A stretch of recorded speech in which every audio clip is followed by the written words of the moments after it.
right, folks. I wasn't sure whether or not to call those other couple, X-Men reviews Matt Solo's or not. Well, I'm sure about this one. I haven't seen this one at all, so this is Matt's solo review of X-Men Origins Wolverine. Shink. Now, this was supposed to be something special because it was the first Wolverine movie. Yeah.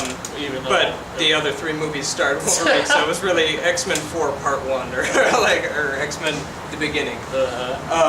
So, I mean, that was basically my problem when I heard that they were going to do it. Originally, they proposed a Magneto solo movie first, and I was like, that'd be cool.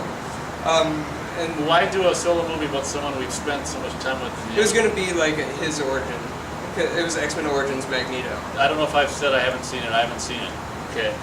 So then they decided instead to do Wolverine because he was the biggest one. And if they're going to start doing him this way, doing solo movies, do it with the most popular character. Plus, nobody knows his backstory, so we're going to tell it. And it's like, okay, this is all kind of promising. All right, I get it. If you're going to do a Wolverine one, let's finally find out what his backstory is. What is his origin? How did it turn out? It didn't turn out very well, let me tell you. And I'm still not convinced Brett Ratner didn't have involvement in this movie because it's pretty bad. They took characters that are very fantastic and just were like, remember that everything cool about that character? Let's just strip all that away until it's not that at all. Sort of like Boba Fett in Star Wars Episode 2, Attack of the Clones. Remember that coolest bad guy from the original Star Wars trilogy? Yeah, he's a child. And a clone of a much more interesting character. So then, yeah, anyway. On to this movie. Alright, so X-Men Origins Wolverine opens up in 1859, I want to say, where Wolverine, as a small child, first discovers his mutant powers, and he has these bones that come out of his skin. Okay. And so he's able to do that, and finds out that he's able to regenerate his skin and whatnot, and he's a messed up child, and he has a brother named that goes by the name of Sabretooth, as introduced in the first X-Men movie. Even though throughout the movie they do all these things to make you believe that's not the same character, even though they both are Sabretooth. It's very weird. Anyway, it's very poorly constructed. So anyway, you're learning, and okay, I'm ready for this. He's a child now, let's see this history of how he becomes Wolverine. What is his backstory? And then they do the credit sequence, and the credit sequence is fantastic. Sorry. The credit sequence is fantastic. It takes you all the way from the Civil War to through World War II, both wars in which these two brothers fight in, because Sabretooth is his brother.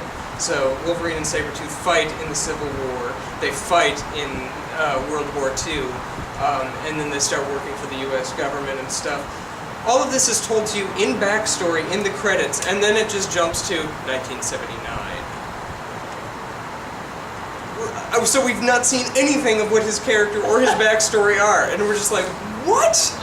Are you kidding me? I want to see the war-savaged hero. How did he? Why is he fighting in all these wars? What's his purpose? What is he doing?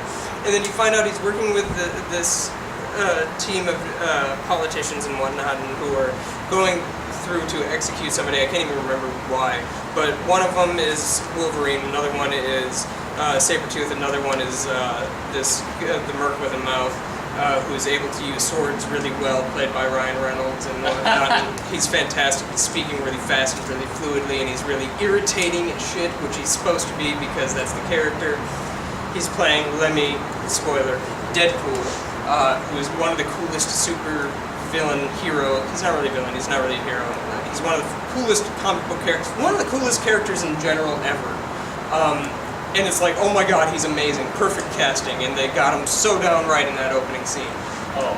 And then there's 5 other people that are just complete fodder who are there, who have the worst mutant abilities ever. They're really irritating and whatnot, one of which just is a guy who becomes the Blob, who's a really fat dude.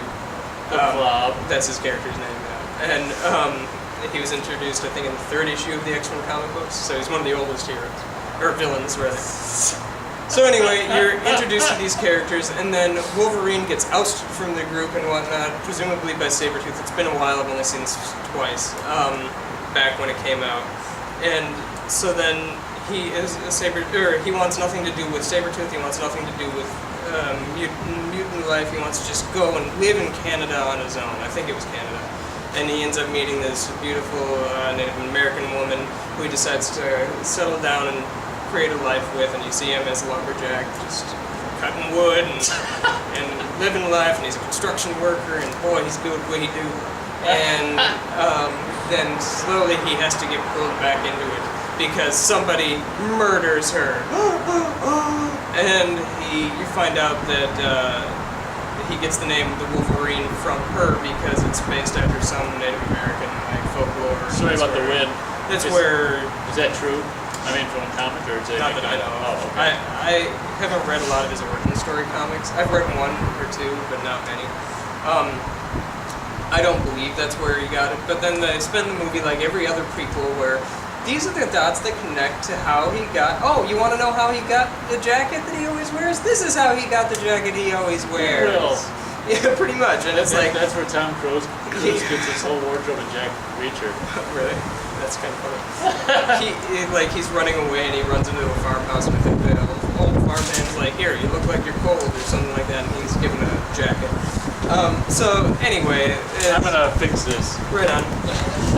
So we're watching this movie that's just so bland, and then eventually you find out that the government, that you see how they put the metal, the adamantium, over his bones and whatnot to create the Wolverine that we know.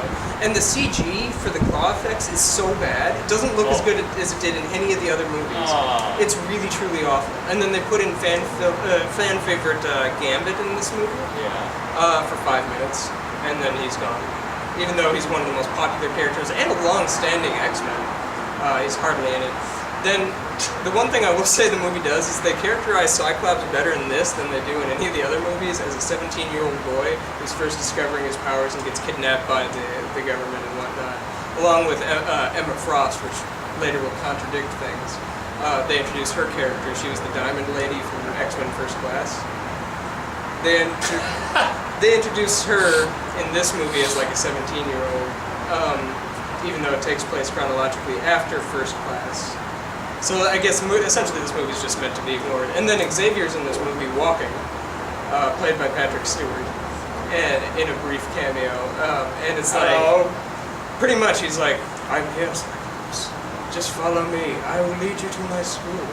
Which, like, who goes with the creepy old man out in the woods? Yeah, pretty much. He's honestly just standing there with like a little helicopter, if memory serves. But and he's walking around, which contradicts what happens in First Class.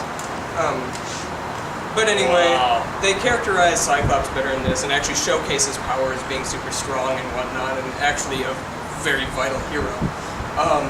But then they show you Deadpool at the end of the movie. Oh, this has been building up to a super battle between Wolverine and Deadpool. And Deadpool has his mouth taken away.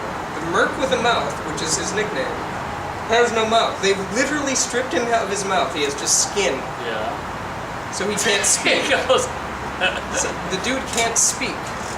So that's, is that bad? That's bad. Like, his nickname is the Merc with a mouth. It'd be like taking Indiana Jones's whip away, a whip and gun, and making him actually a prostitute in New York instead of being an archaeologist.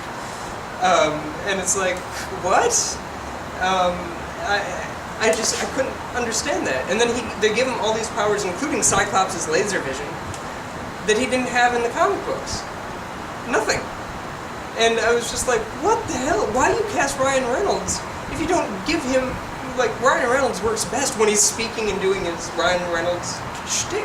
And he's perfect for that irritating kind of character that's self-aware. And they took all of that away, and then it's just the super fight between Wolverine and Cyclops' powers. And then he ends up destroying, sort of, Deadpool. And the whole thing, the reason he can't remember any of his past is because as he's walking away, after he's defeated Deadpool, the politician-y guy, the war sergeant, Stryker from the second X-Men movie, who was fighting against the X-Men, he shoots him in the head, which doesn't kill him or anything, it just erases his memory. So that's why he can't remember anything. So all of that is to find out stuff you don't care about. And then the last, depending on which version of the movie you've seen, the last thing that you see in the movie is him in a bar in Canada, and the bartender's like, "Why are you drinking to forget?" And he's like, "No, I'm drinking to remember." And then takes a swig, and that's it. Otherwise, there's multiple endings. Apparently, one ending is in a bar in Japan, which sets up Wolverine, I guess, because that movie takes place in Japan. And it's the exact same exchange. And then there's one where Deadpool actually isn't dead, and he comes back to life, and you see him crawling about. These are stupid. There's like 6 movies. There are 6 endings to the movie. Oh my god. And the movie is pretty bad. I'm gonna give it more. It's better than X-Men. I'll give it 1.5. It's better than X-Men 3. Would you give 1 star? Yeah. All 1.5. right. Well, there you go. There's Matt's review of what? X-Men Origins: Wolverine. Wolverine. Thanks for watching. So briefly, very briefly, what's this new one? The new one is going to take place after the events of X-Men: The Last Stand, where he is super depressed that he killed off Jean Grey, goes to Japan to forget about everything, and once there, they find, I think, a sorcerer who has the ability to make him mortal. So he's struggling with now his own mortality. He gets hurt. He's not healing anymore. And it's based after a very famous storyline that Frank Miller did. Frank Miller being a very competent writer. This one has potential. Previous looked kind of iffy, but I'm based on the source material, which I shouldn't judge because like they ruined the Gifted storyline with the mutant cure. So I don't know, but I like. You'll give it a shot. I'm gonna definitely give it a shot. So. All right. Thanks for watching.